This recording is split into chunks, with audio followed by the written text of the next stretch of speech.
గత 2-3 వారాల క్రితం అనుకుంటా మంగళగిరి అనేటువంటి ఒక పట్టణంలో కృపా సమాజం అనే ఒక మందిరం ఒకటి ఉంది. అక్కడ దైవజనులు వివేక్ గారు అలాగే వారి కుమారుడు ప్రశాంత్ గారు నడిపిస్తున్నారు. అక్కడ షార్ట్ సర్క్యూట్ వచ్చి కరెంటు వైర్లు కాలిపోవటం ద్వారా అక్కడ మందిరం తగలబడిపోయింది.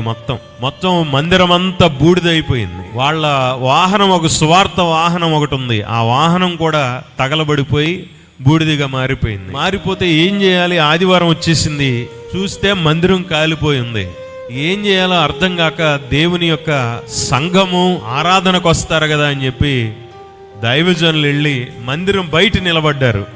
వాళ్ళు పెద్ద పెద్ద స్టేజ్లు ఏం కట్టుకోలేదు, కానీ ఒక చిన్న చెక్క ముక్క ఒకటి వేసి దాని మీద గుడ్డేసి అక్కడ నిలబడ్డాడు. ఆశ్చర్యం ఏంటి చెప్పమంటారా?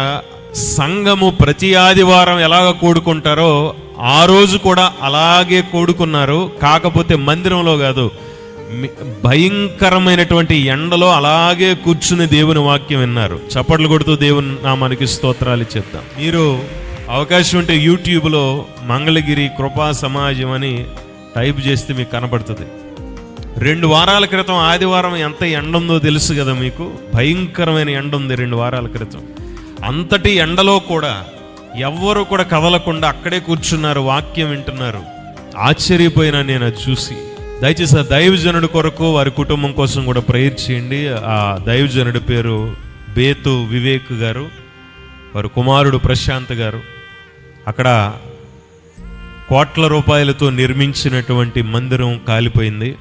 వారు బయట ఏ విధమైనటువంటి షెడ్ లేదు వాళ్ళకి. మనమందరం వారి కొరకు కూడా ప్రార్థన చేయాలి.